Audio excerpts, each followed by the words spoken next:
नमस्कार, जय श्री कृष्ण। राधे राधे प्रिय मित्रों, आपका एक बार की बात है यूट्यूब चैनल पर स्वागत है।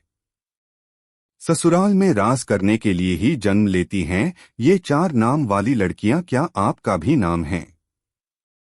इनमें जानिए इस वीडियो में। इसके साथ हम जानेंगे भगवान श्री कृष्ण द्वारा बताए गए कुछ ऐसे वास्तु नियमों के बारे में जो अगर आपके घर में भी अपना लिया जाए तो घर से सभी वास्तु दोष दूर होते हैं। तो पूरी जानकारी के लिए इस वीडियो को अंत तक जरूर देखिएगा। दोस्तों, सच्ची श्रद्धा से जरूर लिखें हर हर महादेव, जय श्री राम। दोस्तों, ससुराल में राज करने के लिए जन्म लेती हैं ये 4 नाम वाली लड़कियां। दोस्तों, आज की इस वीडियो में हम आपको ऐसी 4 नाम वाली लड़कियों के बारे में बताने जा रहे हैं जो कि ससुराल में हमेशा ही राज करती है। इनके भाग्य में हमेशा से ही राजपाट, सुख, संपत्ति, धन, दौलत, रुतबा, पैसा सब होता है। तो कौन सी है वो 4 नाम वाली लड़कियां? आइए इस वीडियो के माध्यम से जान लेते हैं, लेकिन उससे पहले हम जानेंगे कुछ ऐसे महत्वपूर्ण वास्तु के नियम के बारे में जो स्वयं भगवान श्री कृष्ण ने युधिष्ठिर को बताए थे। तो दोस्तों, चलते हैं और सुनते हैं गुरुजी से कि वो क्या कहते हैं इसके बारे में। दोस्तों, जिन घरों में भी महिलाएं इन नियमों का पालन करती है तो ऐसे घर में सदा ही मां लक्ष्मी का वास होता है और ऐसे घर में सुख शांति, परिवार के सदस्यों के बीच प्रेम सदा ही बना रहता है। इसलिए आप भी वास्तुशास्त्र के इन महत्वपूर्ण नियमों का पालन अवश्य ही करें। वास्तुशास्त्र के अनुसार घर में सकारात्मक ऊर्जा अधिक होना आवश्यक है, तभी घर में सुख शांति बनी रहती है और धन का आगमन होता है। अगर घर में वास्तुदोष हो, घर में आवश्यक चीजें ना हो, तो ऐसा घर नकारात्मक शक्तियों से भरा रहता है, जिस कारण घर में वाद विवाद, आर्थिक तंगी, कर्ज में मारी जैसी समस्याएं उत्पन्न होने लगती है। इन सभी समस्याओं से बचने के लिए आप अपने घर में वास्तुशास्त्र में बताए गए इन नियमों का पालन अवश्य ही करें। घर की महिलाओं को घर की लक्ष्मी कहा जाता है। उनका सम्मान करना सबसे महत्वपूर्ण बात है। श्री कृष्ण कहते हैं कि जहां पर स्त्री का सम्मान नहीं होता, उस कुल का विनाश होता है। उस कुल को दरिद्रता का सामना करना पड़ता है, क्योंकि देवी लक्ष्मी ऐसे घर में एक क्षण भी नहीं रुकती। तो चलिए जान लेते हैं भगवान श्री कृष्ण ने बताए हुए महत्वपूर्ण वास्तु नियमों के बारे में। लेकिन उससे पहले दोस्तों, आपसे रिक्वेस्ट है कि वीडियो को लाइक करें, अपने दोस्तों के साथ शेयर करें और अगर आपने अभी तक चैनल को सब्सक्राइब नहीं किया हो तो सब्सक्राइब करके बेल आइकन जरूर प्रेस कर ले। दोस्तों, पहली बात, श्री कृष्ण कहते हैं कि प्रत्येक व्यक्ति के घर में ये 5 चीजें दूध, दही, घी, गंगाजल और शहद अवश्य ही होनी चाहिए। जिससे घर में भी ये चीजें होती है, वहां पर कभी भी दरिद्रता नहीं आती। इन चीजों को सबसे अधिक पवित्र माना गया है।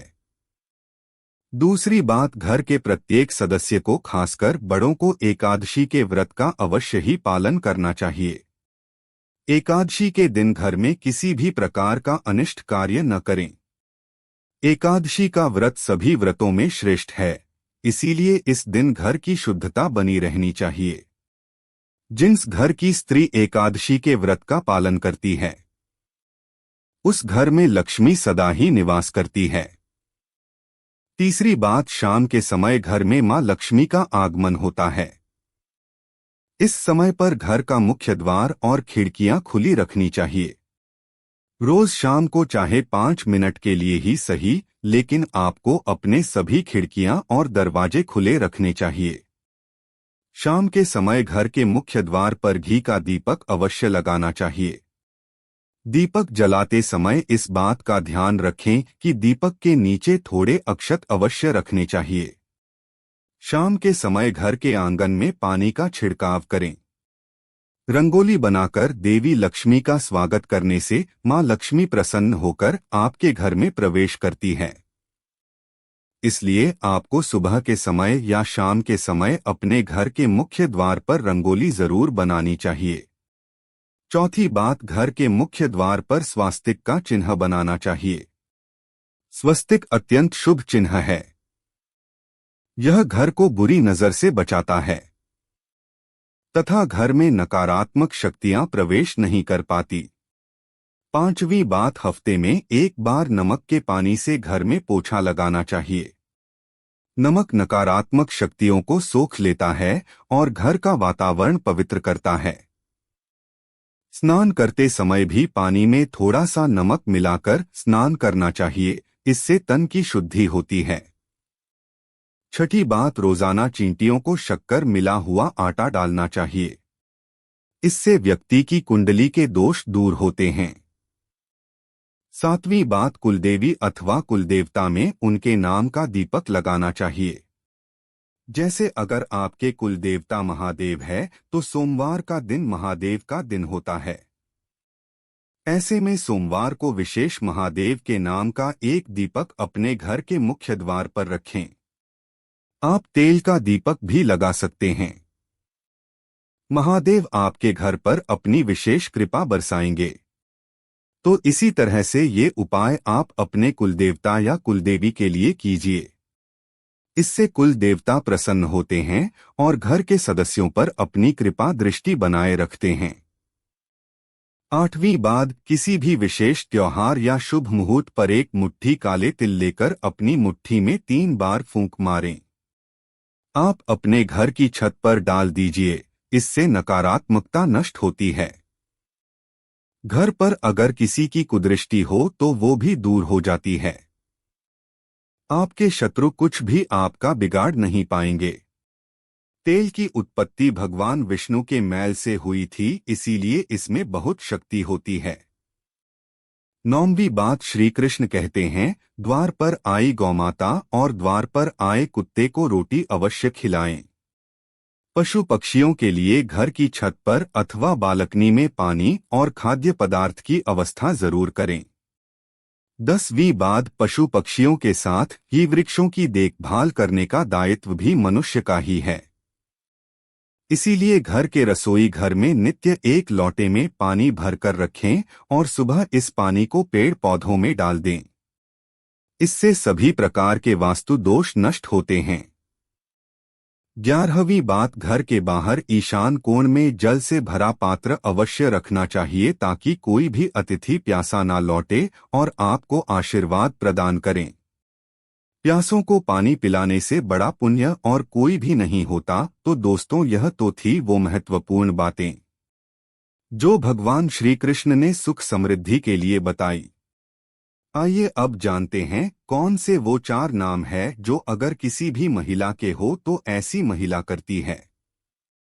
ससुराल पर राज। दोस्तों, शादी के बाद जब भी कोई लड़की अपने ससुराल जाती है तो उसे कई प्रकार के नियम कायदों का पालन करना पड़ता है। उसे अपने ससुराल के लोगों के अनुसार स्वयं को ढालना पड़ता है। हर घर का रहन सहन और उसमें रहने वालों की सोच बिल्कुल अलग होती है। ऐसे में इतने सारे लोगों के बीच जब एक लड़की बहू बनकर आती है तो उसे ही स्वयं के घर के माहौल के अनुसार ढालना पड़ता है। हालांकि सभी लड़कियां ऐसा नहीं करती, बल्कि कुछ लड़कियां तो इतनी माहिर होती है कि ससुराल जाकर बाकी सबका रहन सहन ही बदल देती है और खुद अपनी चलाकर घर पर राज करती है। दोस्तों, ससुराल जाकर सब कुछ अपने हाथों में कर लेना भी एक कला है जो सब में नहीं होती। ऐसे में आज हम आपको इस वीडियो के माध्यम से उन 4 नाम वाली लड़कियों के बारे में बताने जा रहे हैं जो कि अपने ससुराल पर राज करने के लिए ही जानी जाती है। दोस्तों, इन लड़कियों में कुछ ऐसी खास बातें होती है जिसके कारण ससुराल में सिर्फ इनकी ही चलती है और ये अपने हुनर के चलते घर को बहुत अच्छे से संभालती भी है। दोस्तों, ये नाम वाली लड़कियां, जी हाँ दोस्तों, के नाम वाली लड़कियां बहुत ही चालाक होती है। इन्हें दूसरे लोगों का दिल जीतना या उनसे अपनी बात मनवाना बहुत अच्छे तरीके से आता है। ये जब अपने ससुराल जाती है तो अपनी मीठी मीठी बातों से सबको अपनी ओर कर लेती है। इसके बाद हर कोई इन्हीं की प्रशंसा करता है और इनके खिलाफ भी नहीं जाता। दोस्तों, इनकी ये कला इन्हें ससुराल में सबका फेवरेट बना देती है और यह वहां आराम से राज करती है। नंबर 2, एच वाली लड़कियां। एच नाम वाली लड़कियां भी बहुत ही हुनरमंद होती है। यह अपने हुनर से ससुराल वालों को खुश कर देती है। इनकी खूबियों को ससुराल के लोग भी नजरअंदाज नहीं कर पाते। इस प्रकार सबके मन में इनके लिए इज्जत बनी रहती है। इनके घर में आने से ससुराल वालों का सीना गर्व से चौड़ा हो जाता है। इसी कारण एच नाम वाली लड़कियां भी अपने ससुराल पर सम्मान के साथ राज करती है। नंबर 3, एन वाली लड़कियां भी दूसरे लोगों के दिमाग को बदलना अच्छे से जानती है कि अपनी बातों से किसी भी मनुष्य की सोच बदल सकती है। ये जब ससुराल जाती है तो स्वयं को वहां के लोगों के अनुसार नहीं डालती, बल्कि वहां के लोगों को अपने जैसा बना देती है। इन्हें जीवन में बदलाव पसंद होता है। ऐसे में अपने ससुराल में भी यह कई बदलाव करती है। इस प्रकार वहां इनका दबदबा बना रहता है। इन्हीं की हुकूमत चलती है। दोस्तों, नंबर 4, एस नाम वाली लड़कियां। इस नाम की लड़कियां थोड़ी अलग टाइप की होती है। इन्हें गुस्सा भी बहुत जल्दी आ जाता है और अपने ससुराल में बड़े ही ठाट बाट के साथ रहती है। जो व्यक्ति इनका हक मारने की कोशिश भी करता है तो वो इनके सामने अधिक समय तक टिक नहीं पाता और जाते ही ससुराल में सभी को अपने वश में करके रखती है। कई लोग तो इनसे खौफ भी खाते हैं। इस प्रकार से अपने ससुराल में रानी की तरह रहती है। दोस्तों, ये थी वो 4 नाम वाली खास लड़कियां जो कि ससुराल में राज करने के लिए ही जन्म लेती है। वैसे आपका शुभ नाम किस अक्षर से शुरू होता है? आप हमें कमेंट में जरूर बताइएगा। दोस्तों, आपको वीडियो कैसा लगा हमें कमेंट में जरूर बताएं। इस वीडियो को लाइक करें, अपने दोस्तों के साथ शेयर करें और हमें सब्सक्राइब करना ना भूलें। और हाँ, इस वीडियो से कोई भी सवाल है तो आप कमेंट बॉक्स में जरूर लिखें, और आपके पास कोई भी सवाल नहीं तो हर हर महादेव अवश्य लिखें। धन्यवाद।